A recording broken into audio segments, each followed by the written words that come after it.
एक वर्धमान की कुंज है वृंदावन में, रेतिया बाजार में, वर्धमान वाली कुंज। पुराने किसी महानुभाव ने वर्धमान वाली कुंज बनाई थी जब राजाओं का जमाना था।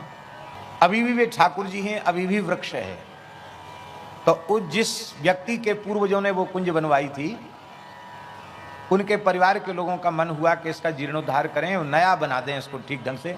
तो उस वर्धमान वाली कुंज के बीचों बीच में आंगन में एक करील का वृक्ष है और एक और वृक्ष है, दो वृक्ष हैं, एक करील का है, एक और कोई दूसरा है।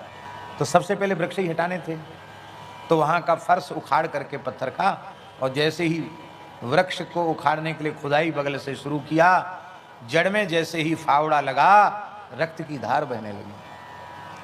और आश्चर्यजनक घटना ये घटी कि ठेकेदार, मजदूर सब के सब बेहोश।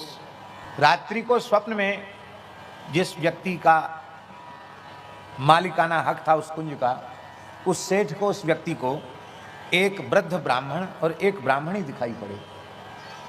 उन ब्राह्मण ब्राह्मणी के पैर में घाव हो रखा है और रक्त बह रहा है। तो उसने स्वप्न में पूछा कि पंडित जी आप कौन हैं और ये खून कैसे बह रहा है? उन्होंने कहा कि अरे मूर्ख, पहले पैर पर प्रहार करता है, फिर पूछता है कि रक्त कैसे बह रहा है। मैं काशीवासी ब्राह्मण हूं, वेदादि शास्त्रों का गंभीर अध्ययन मैंने किया और ये मेरी परम पतिव्रता पत्नी है।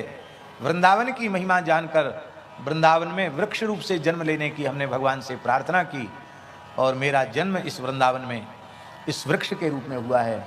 और ये मेरी पत्नी है जो मेरे वृक्ष के साथ में है, ये दूसरा वृक्ष मेरी पत्नी है। और हम इतने लंबे समय से यहाँ भजन कर रहे थे, मेरी छाया में श्री राधा कृष्ण भगवान नित्य विश्राम आकर के करते हैं और तुम मुझे नष्ट करना चाहते हो।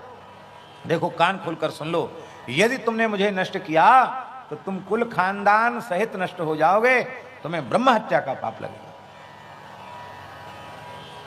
तत्काल महाराज वह व्यक्ति हवाई जहाज से दौड़ा हुआ आया और कुंज को यथास्थिति में रखा। आज भी कुंज यथास्थिति में है, वो वृक्ष आज भी सामने है।